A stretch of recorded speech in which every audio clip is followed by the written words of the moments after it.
الحمدللہ رب العالمین والصلاة والسلام علی من لا نبی بعد اما بعد۔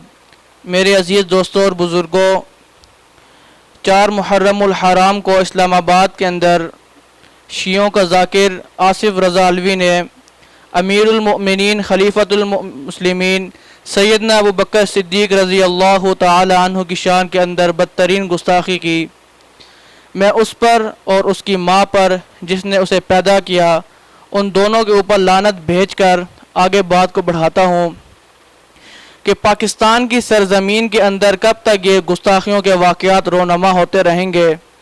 کب تک ہم اپنے کانوں سے ان غلیظوں کے، ان بدبختوں کی زبانوں سے صحابہ کرام اور اہل بیت کے خلاف بدترین گستاخیاں سنتے رہیں گے؟ پاکستان کے ادارے کہاں ہیں؟ سیکیورٹی ادارے کہاں پر ہیں؟ کیا ان کی زبانوں کو لگام دینے والا کوئی نہیں؟ کیا ان کے خلاف ایکشن لینے والا کوئی نہیں؟ ان کی زبانوں کو روکنے والا کوئی نہیں؟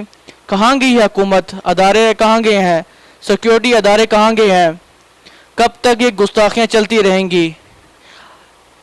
ہر روز کوئی نہ کوئی اٹھتا ہے، کبھی کس صحابی کے بارے میں، کس صحابی کے خلاف اپنی بدترین زبان کا استعمال کرتا ہے، تو کبھی کون کہاں سے اٹھتا ہے صحابہ کرام و اہل بیت کے خلاف اپنی زبانوں کو یہ استعمال کرتے ہیں۔ پاکستانی اداروں کو، حکومتی اداروں کو اور سیکیورٹی اداروں کو چاہیے کہ ان بے غیرتوں کو لگام دے، ان کے خلاف کارروائی کرے۔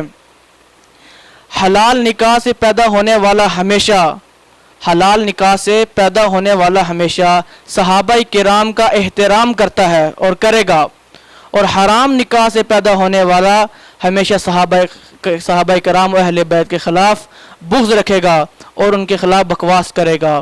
میں حکومت سے اپیل کرتا ہوں کہ آصف رضا علوی کے خلاف جو گستاخ صحابہ ہے، جس نے حال ہی کے اندر حضرت ابو بکر صدیق رضی اللہ تعالیٰ عنہ کے خلاف گستاخی کی ہے، اس کے خلاف سخت سے سخت کارروائی کرے، اور وہ جو سزا کا مستحق ہے اس کو وہ سزا دی جائے۔ اور انشاءاللہ العزیز جب تک ہمارے جسم کے اندر جان ہے، ہم صحابہ کی شان بیان کرتے رہیں گے، صحابہ کی عظمت کا پرچم لہراتے رہیں گے انشاءاللہ۔